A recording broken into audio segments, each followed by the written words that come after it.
All right, so now we're going to begin with multiplying and dividing integers. All right, so let's say we have the following problem. So we have 2 times a negative 4. 2 times a negative 4. We can interpret this as two groups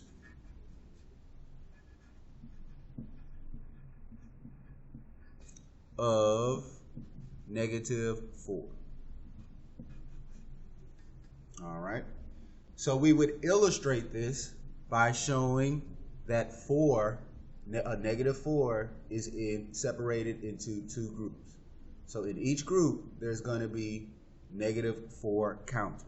So we have, and I'm just going to represent a dot for each one of the counters. So this is one group, and this is another group.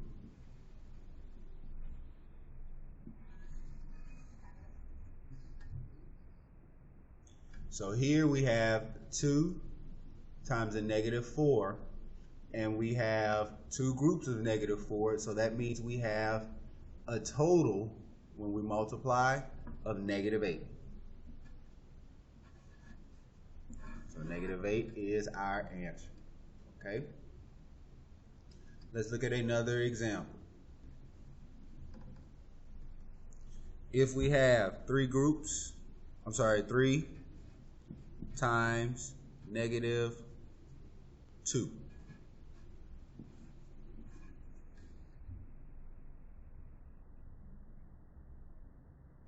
That means we need to have 3 groups of negative 2. So we know we're going to have 3 groups, and in each group, negative 2 is going to be in each group.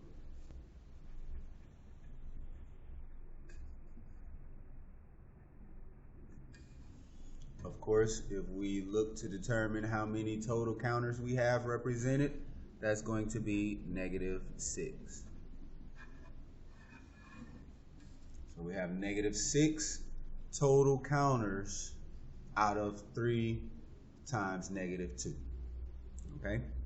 And one thing we can remember, based on looking at this problem, if we have two integers that are the same sign,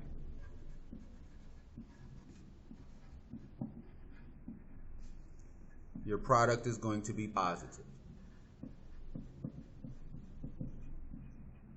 If we have different signs,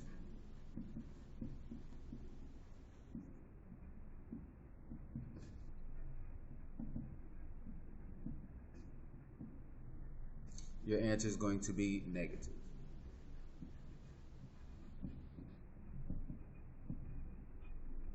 All right. So that's when we're multiplying integers. And the same rule applies for when we're dividing. Okay. So the same rule here applies when we're dividing as well. So if we have same signs, both negative and a negative, or a positive and a positive, your answer is going to be positive. But if we have a positive and a negative, similar to what we had in our last two problems, then your answer is going to be negative. All right? So let's look at the following. Let's say we have here negative 3 times negative 4.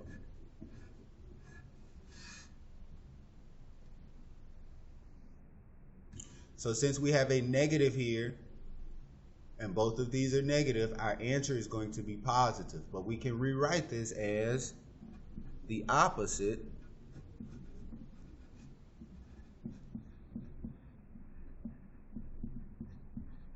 of 3 groups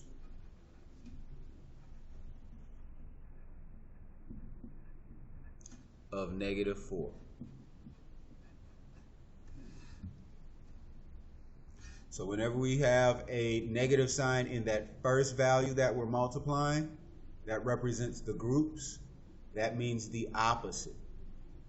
So that negative symbol will make this answer, instead of negative, it will make this a positive, because the opposite of -4 is a +4. So now we need 3 groups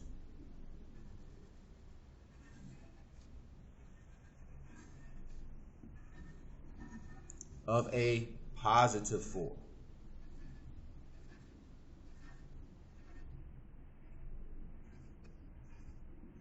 So this represents 3 groups of a +4, or the opposite of 3 groups of -4.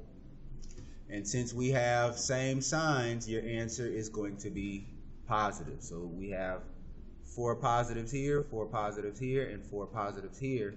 That gives us 12 positives. All right. And let me see if I can squeeze one more in on this page. And then we have, let's try -2 times -6. Since we have a negative here, that means we're looking for the opposite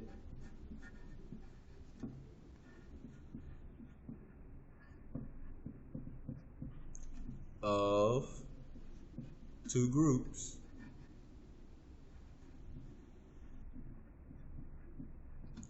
of -6. So again, when we have a negative in front of the number of groups that we need to find the opposite. Also, if you remember, a negative times a negative is going to give us a positive. So here we're going to illustrate the opposite of 2 groups of -6. So instead of a -6, we're going to have a +6 in each of those groups. So I'm going to write those groups: 1, 2, 3, 4, 5, 6. 1, 2, 3, 4, 5, 6. And here we can put them in groups of 2. And then we have 6 positives here, 6 positives here. That's going to give us 12 positives. All right. Are there any questions at this? All right, so we're going to begin looking at multiplying integers on a number line. So let's say we have the following: 2 times -3. And of course, we can rewrite this as 2 groups of -3. So if we had a number line, I'm going to start here with 0, and each mark is going to be multiples of a -2. So that's -2, -4, -6, and -8. We'll stop there. All right. So now on this number line, we need to show 2 groups of -3. So starting from 0, I'm going to draw an arrow, and it's going to show 1 group of -3. And then I'm going to draw another arrow to show the second group of -3. So this is how it would look on a number line. Of course, this is 2 -3. Where it stops is going to be your answer. And since we notice positive, negative, your answer should be a negative. They're different signs, so that means your answer should be a negative. Let's look at another example.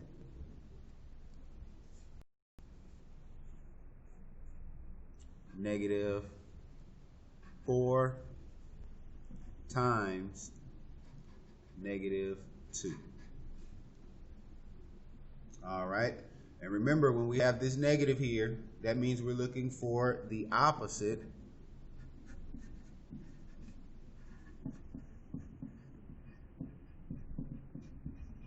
of 4 groups of -2. So instead of taking jumps on the negative side or making our arrows on the negative side, we're going to have to make them on the positive side. So here, I'm going to have my number line. Since we're going to the right, start here at 0, 2, 4, 6, 8, and 10. Oh, let me erase that up. So now we need the opposite of 4 groups of -2. So the opposite of 4 groups of -2 would be 4 groups of a +2. Okay? So here, starting at 0, we make one jump to show one group of 2. We make another jump to show another group of 2. And we need 2 more groups. So that's one more jump and one more jump. And of course, these represent a +2 because we're looking for the opposite. And remember, wherever that arrow stops is going to be your answer. And also, if you notice, we have a negative times a negative. So both of those are the same sign. Both of those are the same sign. Okay? And of course, this answer is going to equal 8. And that's a +8. All right? Now, let's look at division.